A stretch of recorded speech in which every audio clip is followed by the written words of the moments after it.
All right, it's almost time now to flip our calendars to the next year, and all eyes are eagerly fixed on the French capital, Paris, where the 2024 Olympics is set to unfold. And a recent development has already got people in debates. Paris is still a while away, and this latest decision has signaled some battle lines being drawn. The grand competition, of course, starts on the 26th of July next year, and it will be a summer worth remembering. Paris organizers are going all in to make it an unforgettable experience.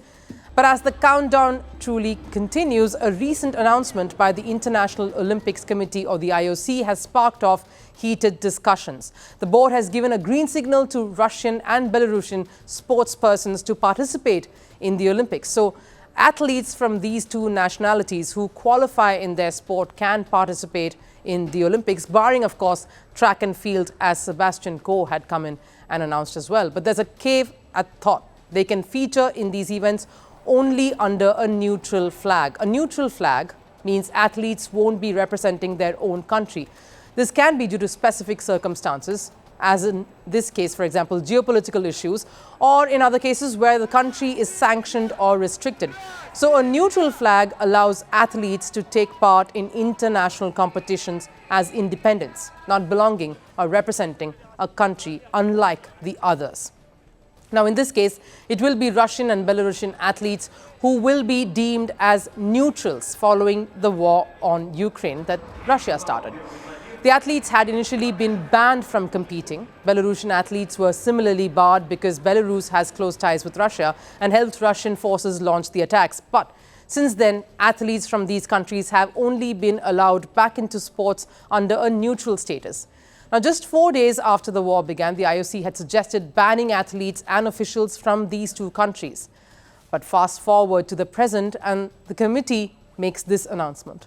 First of all, what is maybe most important is has changed that participation of athletes with Russian and Belarusian passports in competitions and in international competitions works. However, there are certain criteria that must be fulfilled. What are they, and how rigorous are they? Let me tell you. Firstly, they must not actively support the war in Ukraine, which means no social media declarations or statements that support the war. Second, qualified athletes with a Russian or Belarusian passport will compete as individual neutral athletes, or AINS. Third, they will only be allowed to play in individual events. So no team events is where they will participate in or be allowed to participate in. Fourth, Russian athletes must be cleared by the Independent Testing Authority, which means athletes must undergo all pre-games anti-doping testing. Another criteria, of course, is athletes must not have been disqualified for a previous anti-doping violation. The fifth criteria, any neutral athlete contracted to the military is not eligible. So these are the strict conditions that will be put in place for any of these independent athletes to come forward and take part in Paris Olympics. But the IOC's decision to take a U-turn has been criticized by both Ukraine and Russia. Officials of both countries are fuming.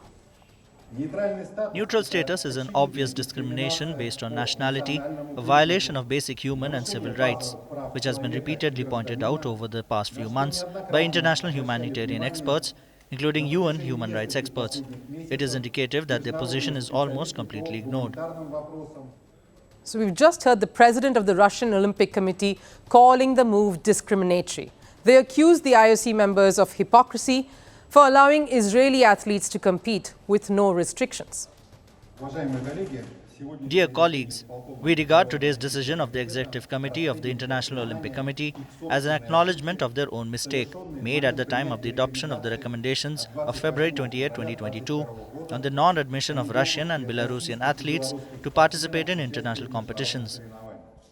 The recommendations of the International Olympic Committee, which have been in force for more than a year, are now disavowed. But the parameters and criteria announced for the return of Russians to international competitions are absolutely unacceptable. Meanwhile, Ukraine is miffed with IOC for giving Russian and Belarusian athletes clearance. It says the International Olympic Committee is encouraging the war by letting them participate. Here's what a Ukrainian athlete had to say about these developments.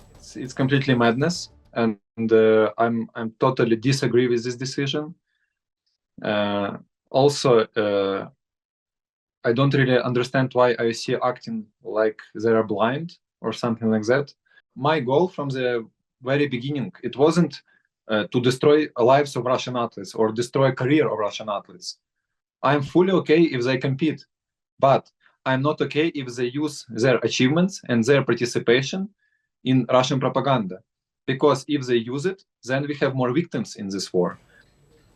So is this going to be a bloody Olympics like Ukraine strongly believes? Or will it ensure fair participation regardless of an athlete's nationality? Now, the Olympics has been a stage for unity, a platform where all fight and compete as equals. But when it comes to politics and sports, the dynamics almost always changes. Political relationships always find a way to mar sporting events. It's happened across different landscapes and various international conflicts. The Olympics has seen a number of boycotts in the past as well. Many a times it has been cancelled as well. World Wars I and II saw it happen in the years 1916, 1940 and 1944. During the 1980s, as many as 65 countries boycotted the Olympics to protest the Soviet invasion of Afghanistan. Somehow politics definitely creeps into sporting ties. Politics and sports almost cannot run along parallel lines. So will Paris be a showcase of unity, or will handshake snubs and other controversies take center stage?